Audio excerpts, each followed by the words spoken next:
As far as Islam is concerned, Islam does not merely believe in monotheism. Islam believes in Tawheed. Tawheed means unification. It means asserting oneness. It comes from the root word wahada, means to unite, to unify. It means to consolidate. Islam does not merely believe in believing in one God. It believes in Tawheed. And there are three categories of Tawheed. Tawheed al-Rububiyyah, Tawheed al-Asma wa Sifat, and Tawheed al-Ibadah.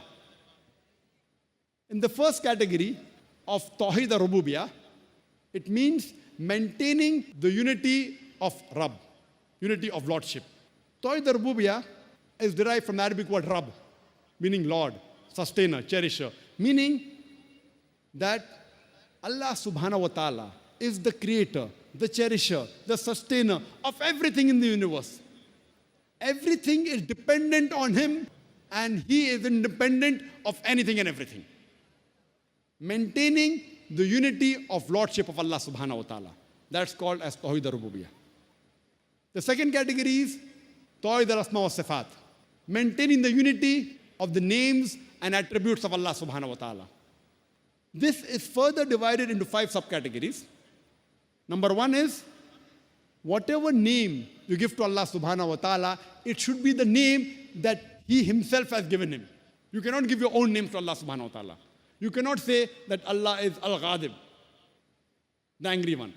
The Quran does say He gets angry, but that's not one of the names Allah has given Himself or the Messenger has given to Allah subhanahu wa ta'ala. Number 2, when you describe the attributes of Allah subhanahu wa ta'ala, you describe it according to how Allah has described Himself or the Messenger has described Allah subhanahu wa ta'ala. You can't give your own description. And whatever the meaning is, you have to take it. You can't give your own description, allegorical meanings to the description of Allah subhanahu wa ta'ala.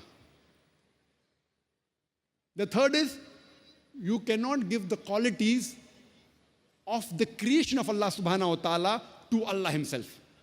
You can't say that Allah forgets, knows billah. That is the quality of His creation. You cannot say Allah makes a mistake. Like some of the scriptures say that God made a mistake, knows billah. These are the qualities of His creation. Number 4, you cannot give the attributes and qualities of Allah to any of His creation. You can't say, I know a person who's immortal, who's eternal.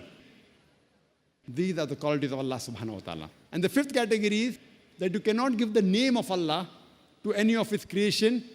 If you have to give, you have to add abd to it. For example, you cannot say that He's Ar-Rahim. You can say Abdur Rahim, the servant of the most merciful. And you cannot add anything to Abd except Allah. Anything else besides Allah, you can't say Abdur Rasul.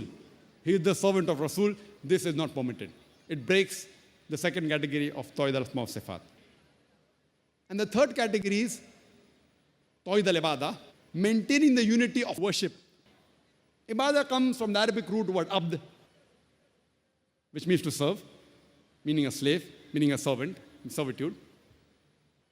We have to maintain the unity of worshipping Allah alone and no one else.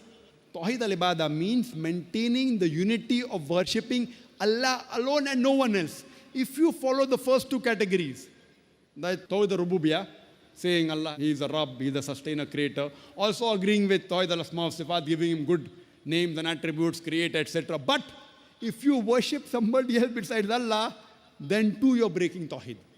And there are several such examples in the Quran. Allah subhanahu wa ta'ala in the Quran, in Surah Yunus, chapter number 10, verse number 31, refers to the pagans of Makkah, refers to the mushriks. And He says that when you ask them that who is the one who sustains the things in the heavens and the earth, who has the power to hear and see, who has the power to give life to the dead and death to the life, who has power to regulate all the affairs, they will say Allah. Then why don't you show piety to Him? That means Allah is referring to these pagan Arabs in Makkah. He is agreeing that they believe in Allah, they called Him Allah, they gave Him good attributes, good names. Tawheed al-Rububiyyah was there, Tawheed al-Asma wa Sifat was there, but they worshipped things other than Allah. And the similar example is given in Surah Zukhruf, chapter number 43, verse number 87, that when you ask these mushriks that who is the one who gave life to you, they will say Allah. Then why do you join partners with him? So here we realize that only following the first two categories is not sufficient. Following all three categories of Tawheed simultaneously is important. If you break any one of the categories of Tawheed, it's called as shirk.